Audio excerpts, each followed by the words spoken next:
President Cyril Ramaphosa will address a joint sitting of Parliament on Tuesday over the flooding on South Africa's east coast. National Assembly Speaker Nopisa says the President highlighted the need for massive humanitarian relief, and she says the sitting will allow the National Assembly and the National Council of Provinces to exercise the necessary oversight to help affected areas in KZN and the Eastern Cape. Our Parliament is backing calls for President Cyril Ramaphosa's flood-induced national state of disaster to be well monitored. One suggestion is to establish an ad hoc committee with various party representatives to oversee the process. Well, for more on how a Parliament can exercise effective oversight, we're joined by National Assembly Deputy Speaker Lechesa Tsenoli. Tsenoli, good evening to you. Thank you for your time tonight. Look, I suppose the easy way of looking at it, right, is that there were concerns about what would happen to funds under COVID-19. Unfortunately, we know how some of that story ended and how people took advantage. Parliament was there when that happened. So how do you ensure that this time around, with the billions that are being thrown around that are going to be needed to help the recovery efforts of KZN and the Eastern Cape, that the intervention and the oversight is so clear that there is no loophole created? Yeah. No, you're right, Kathy, but I think we should start by expressing our condolences to people who have lost their loved ones, and some of them everything else they have, and others have been maimed and injured in the process. So we wish them well, those.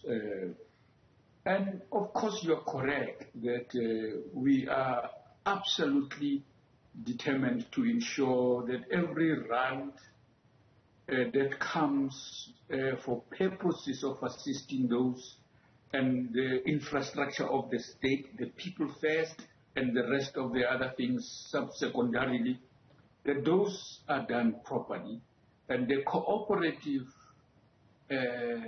requirements for that, both in the province between different role players, but also between the province and national various departments, and already even in the relationship between the state and the private sector around insurances and so on, for example, that things are done tightly and collectively. And we are glad that there is evidence already that this coming together of institutions that have seen what happened in the past, and the weaknesses of that are already on their own coming together to help us ensure that things are done properly and so on. I guess members of Parliament and already in the area have already been on the ground and interacting with people around a variety of issues, including assessing what's happening with what's being gathered from every people, donations and things like those, so that we prevent any of the things that has happened.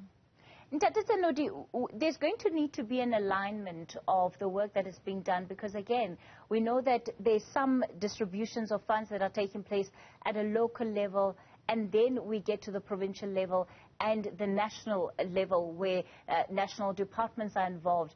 There's a lot going on.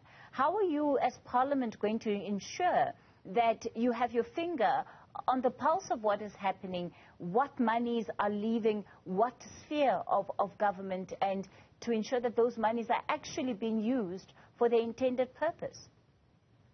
Yeah. Kathy, you can imagine this is a mammoth task, and some of it is not going to be happening through our own government system and so on. Other people in the NGO sector, people's organizations and so on, are also collecting donations by way of food, parcels, clothing and so on, are going to get to the right people and so on. All of those things is going to require a collaboration.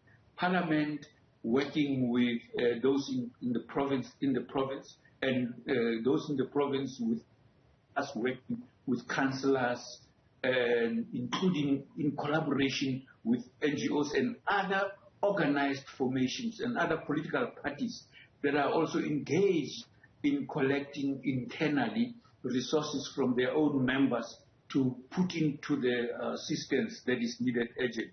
So it is going to be what we correctly call alignment. But as much as we must do that to ensure that we allow no loophole to make, some of it is going to be looking back at what has happened already, as you correctly say. Things have already started happening. Some of them are raising eyebrows how they could have happened and so on. And so it is going to be a tough assignment, I think, for all of us, the state system in its entirety, to learn to cooperate and work together, especially around these scarce resources that others part with out of their good-heartedness, both internally in the country and externally. We have had very generous donations from others from outside of the country. And we would like to be proud to be able to say to them, your money has been used for what it was meant to be used. Are you going to be setting up?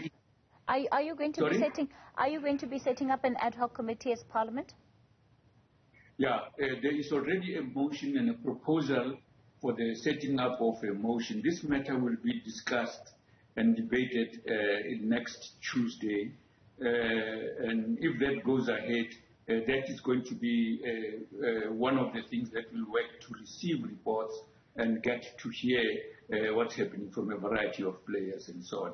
This is in addition to work that is going to be done anyway by committees individually that are responsible directly for those areas in which some of this work is happening.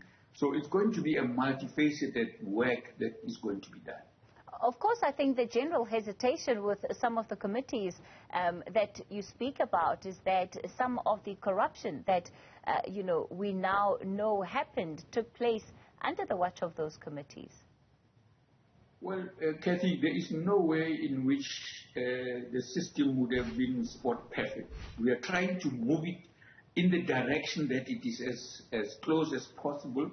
And these are multi-party committees, by the way. Ad-hoc committee as a structure is going to serve like all other committees, except that it is now cross-boundary between committees and between the two houses, so that we can coordinate and save especially the traumatizing necessity to go to the same people from the same institution and so on. This is one of the usefulness of this thing, that the manner in which we will approach the issue is to coordinate it better, to produce what you call alignment, but also to ensure that we learn from the mistakes that were done in the past. Deputy Speaker of the National Assembly, Lechesa Tsenoli, let's leave it there for tonight.